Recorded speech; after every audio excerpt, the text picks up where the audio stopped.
if you want to say why you think black people go to Dragon Con, or before I went on break, before I cut to the track, I wanted to ask you all how you felt about what's going to happen on Power. I know these are things that you like to talk about because I'm now a Power fan.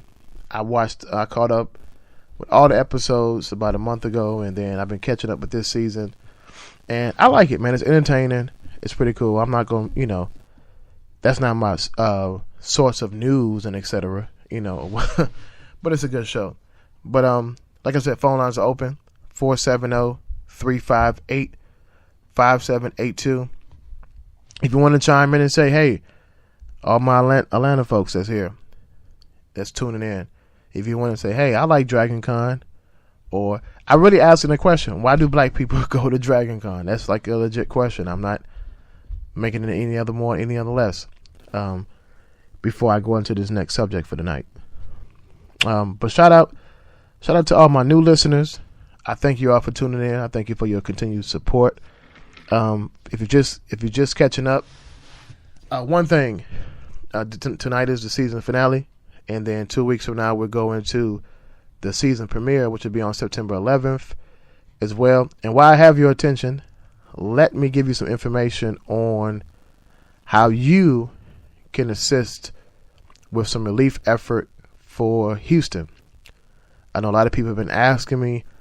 A lot of people have been so critical of Joel Osteen and etc. and why he didn't open up his church and this and that and all that shit. Well, now you can put your time and money where your mouth is. Okay? So, the Kim Jackson Group, along with others, have teamed up with a couple of good people I know and that are trying to go to Houston and help our brothers and sisters out. Okay? They are collecting donations to take to Houston. They will target certain neighborhoods to make sure they are actually helping the families directly. Okay? These are the items they are collecting: water, non-perishable foods, blankets, diapers, wipes, formula, children toys, and the monetary donations are needed because that allows the affected shelters to purchase the items that they need in order to sort through thousands of donated items. They're going to announce the day for the drop-off time, and you can bring items to the truck to load the truck up for delivery. If you have things right now that you want to get rid of and you're not able and you're not mobile, they'll have somebody come out to you. To call that number is 1-888-651-1311.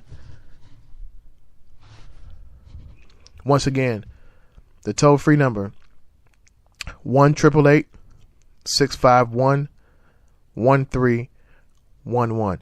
And again, this is the number if you want to be a solution and not a problem, because everybody has been going on about Joel Osteen and the president and who's not doing what for Houston, and everybody got an opinion on why all these celebrities should be helping and this and that. Listen, we are our immediate brothers and sisters keeper, and we need to be helping. So once again, the Kim Jackson Group, along with others, are taking up donations. And again, the items they are collecting are water,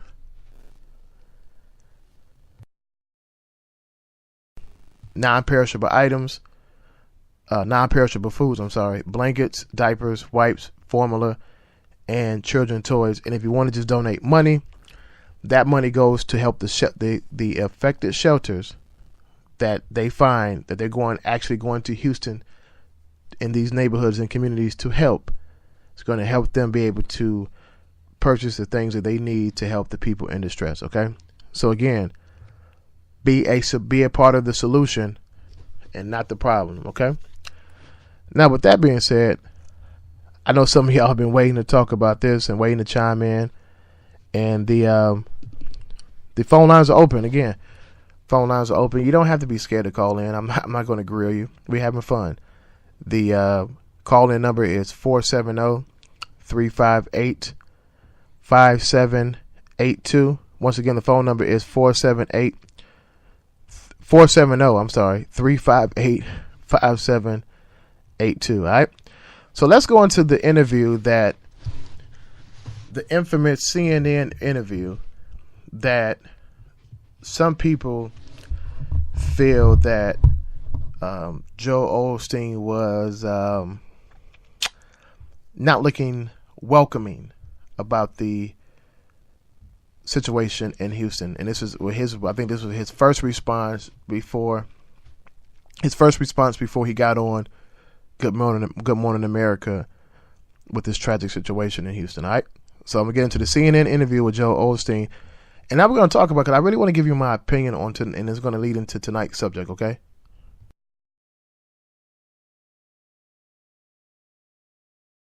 He joins us now, Joel Osteen. It is good to have you on the show. What is the current situation at your church? Current situation. And I'm going to get back into that. Sorry about that. Little technical difficulties, y'all. Hold on one second. Pastor wants to respond to his critics. He joins us now. Joel Osteen, it is good to have you on the show. What is the current situation at your church?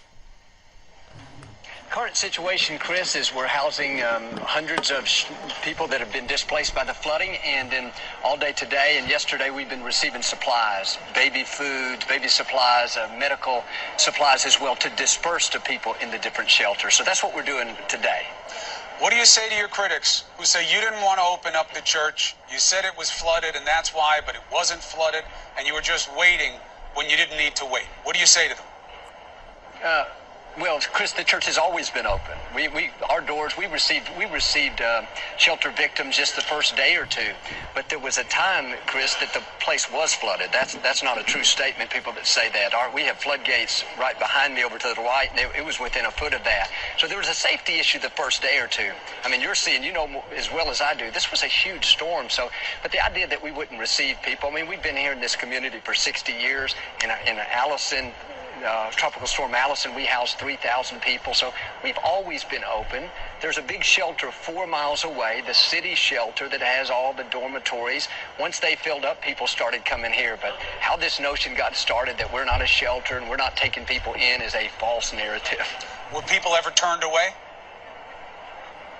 No, we don't turn anybody away. People came at some point, and we would take them to different shelters, or they chose to go to other shelters, but nobody's turned away. But the first day or two, I think it happened on Friday, Saturday, and Sunday. That's when this building was not accessible.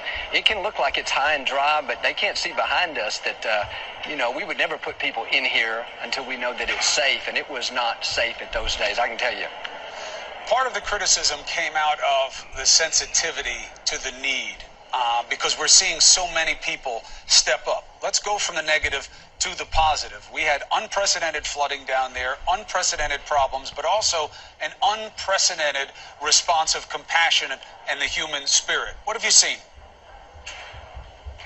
It is amazing. People are generous. Sometimes the worst of times brings out the best in us. And, when we put out a call, when we felt it was safe and the city wanted us to become a distribution center, thousands of Houstonians lined up for miles or blocks out here just bringing tons of baby supplies and these blankets and all these things. People want to help. People call in, how can we donate? And so it's the best of the human spirit. It breaks our heart what has happened, and this is what we love doing, taking care of people and helping them in some way. Did the backlash on social media change any planning for you? It really didn't. It didn't, Chris. I have never read one of those. Now, of course, my team told me, hey, we're getting blasted because of all of this, but we always wanted to take people in. Our doors were open. Did it change anything? I don't know. It probably helped us to step up some things, but to do it faster. But you got to get back, to a safety issue first, and to stay on mission, and that is taking care of people. But it's not easy when we have our own staff members and pastors that are being rescued, and well, how do you get people to the building to take care of people? It's a big building. You can't just open it up, and so it was a big storm, but maybe next time we would be a shelter before, get people housed before the storm, but nobody dreamed that, even the mayor, he never dreamed that he'd fill up 10,000 evacuees in the big shelter just down the street from us. So it's caught a lot of us by surprise. Let me get your take on something else. The beginning of the month of August, we had Charlottesville, and we saw one very ugly reality about the division and hate that is potentially in this country. But now we've seen this horrible situation, not of anybody's own making, but the way that people have stepped up, the interconnection, the interdependence, the idea that we are all in the same boat, literally. The worst of Mother Nature, the best of human nature. What do you make of these two so different realities in this country?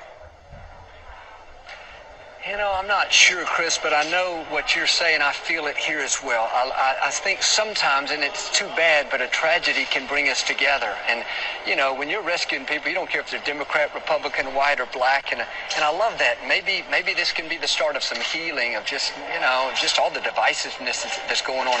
At least that's my prayer, that we could just to have this same spirit. Even driving around the city, you see people, in their boats and coming in from other places, and they just want to help. They're not getting paid. This is just what's in. I think it's in all of us, but sometimes it gets pushed down by preconceived ideas, and you don't think like me, and you're not I'm a person of faith, and you're not. But life is about lifting each other up. That's what we're all called to do.